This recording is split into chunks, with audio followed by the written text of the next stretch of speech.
Hey, again, week 4. Can't believe it's already been 4 weeks, but it has. And they've been incredible. So, this week we're talking about stereotypes and working with refugees stereotypes, and this whole process in general. Stereotypes have been, excuse me, something on our minds, and something that is a huge issue in terms of racial equality, religious equality. The people we're working with at the center, us being from America is a big deal. Um, in general, just being in a different country, stereotypes about Italians and Italian culture, how they feel about Americans and American culture. I've definitely seen the differences and the similarities. So um, that's what this post is about. So we'll get into that. Um, First, I'll talk about how I guess, stereotyped Italians. Coming to Italy, I assumed Italians talked with their hands, were very loud, um, very boisterous with the way they communicated. Um, all tan, all dressed, like they're ready to go to a 9 to 5 business job in New York City, Wall Street, or something like that, all dressed up. I assumed that there was pasta and pizza everywhere. I assumed a lot of things, um, which I guess is normal going to a new place. But uh, I've also learned that stereotypes can also be bad, and good and bad, good and bad. But some of those things were completely wrong, and some of them were, I guess you could say, they were kind of right. So, for people that don't know, Italians, from what I've learned, they do speak with their hands. Not all the time, but they do speak with their hands. It's definitely a part of their communication, and they're not very loud. Uh, Americans are loud, but uh, talking with their hands is definitely important. A lot of people do dress up very nicely all the time, um, but it's not everyone. I've noticed a lot of people dressed up very, very nicely and then wearing sneakers. Um, that was something that I really didn't understand. A full suit, but then New Balance sneakers on, so that was interesting. Um, the food, there is pizza and pasta on every corner. You'll find a pizzeria on every street, but they don't really, I don't know. I guess they don't really stand out like an American pizza place where it has like a huge pizza on the front or anything. They're usually nice restaurants that just, of course, have pizza because it's an Italian, cultural tradition, um, as well as pasta. But the food is delicious. That's something that I came into hoping and thinking, and that's completely true. Uh, Things I would say Italians feel about Americans now that I've been here. We're loud. We are loud and obnoxious. Of course, that's coming from a college student, but this experience has really made our group, um, really want to assimilate and try hard to not be the obnoxious Americans.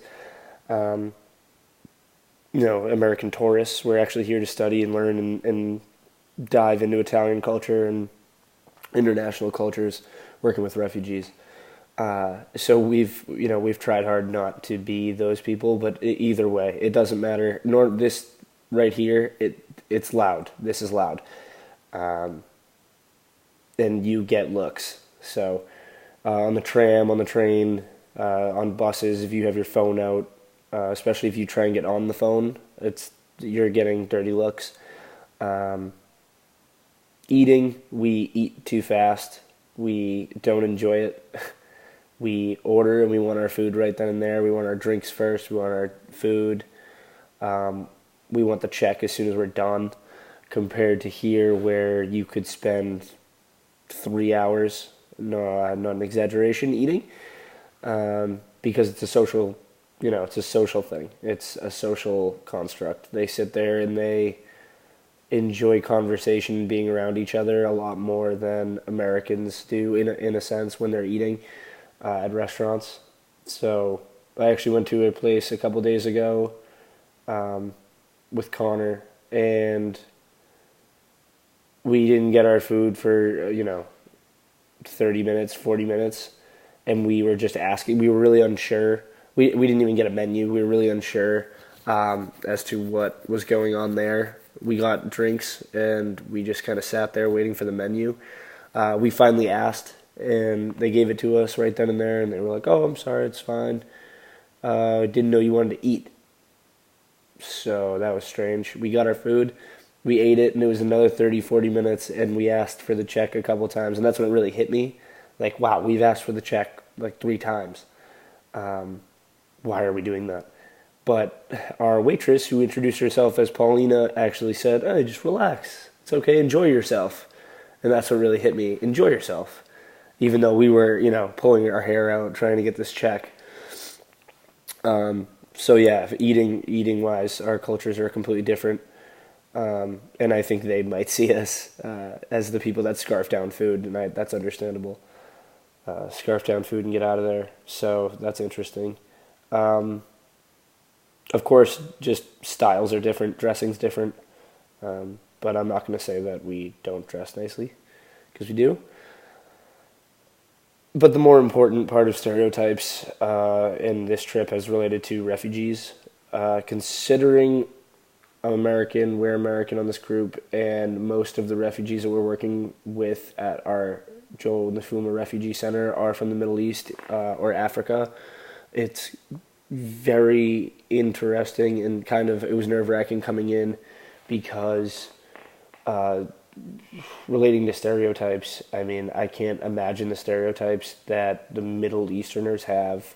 Middle Easterners is in like Iran, Iraq, Afghanistan, have on American people, and it's just as, I don't know what the word would be. The amount of stereotypes that Americans have in terms of Middle Eastern people, and Muslims and people who practice Islam.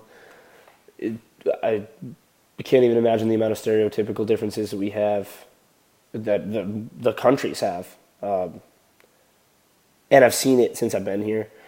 It's been incredible getting to know people from Afghanistan, including Rakeen, Lamine from Mali, people from Ghana, everywhere, Iraq, Pakistan, Islamic people, people who practice Catholicism, just from every part of the world. And I initially came in thinking I don't know anything. I don't know Islam. I don't have too many Muslim friends. I really have no idea. I don't know any African culture. I didn't even realize that most people from Ghana and Mali are Islamic. I had absolutely, or practice the Islamic faith. I had absolutely no idea. So the stereotypical factor coming into this experience for me was almost a blank slate. It was more nerves than anything else. Just not knowing what was going to happen. And, I can see, maybe not Rakeen because he's used to groups coming through, but, and he knows Jen so well, but, other people at the center, I was expecting everyone to look at us like white, privileged, Americans in a bad way. And that never happened, which I thought was really strange and interesting.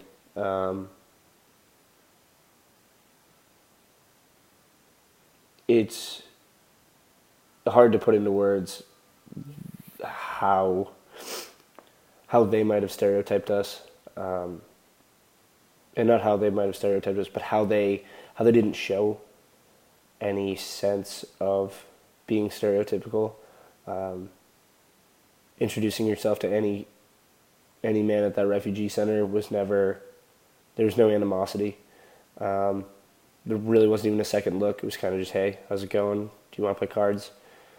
Which I thought was extremely interesting, and that's something that I'm going to take away with me when I go home. That we have so many conflicts back home due to all the wars and violence between and stereotypes coming from our media and our presidents and our presidential candidates, and not just between us as Americans and Muslims or people who practice Islam, but people from Mexico or anywhere for that matter. And it's really hard for me to follow those ideas whatsoever. And not that I tried not to before, but now especially it kind of I proved to myself that there's no need to even come close to thinking any type of stereotypical difference between us as Americans and any other country until you go there and you visit yourself and you go meet people from a different country and you go meet people who have a different religious background,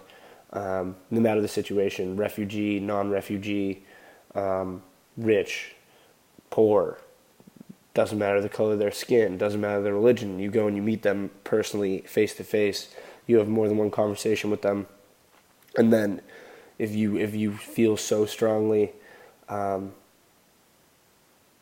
in some way that you might see in the media, then that's your decision, that's your opinion.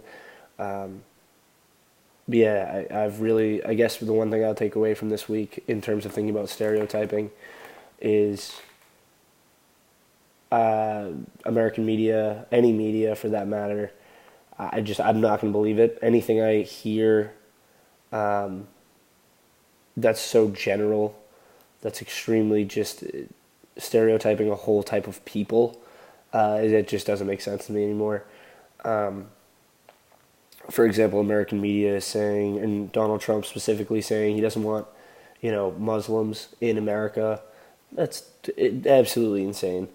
There are hundreds of millions of Muslim people who would never hurt a fly, are the nicest, kindest people, smartest people in the entire world.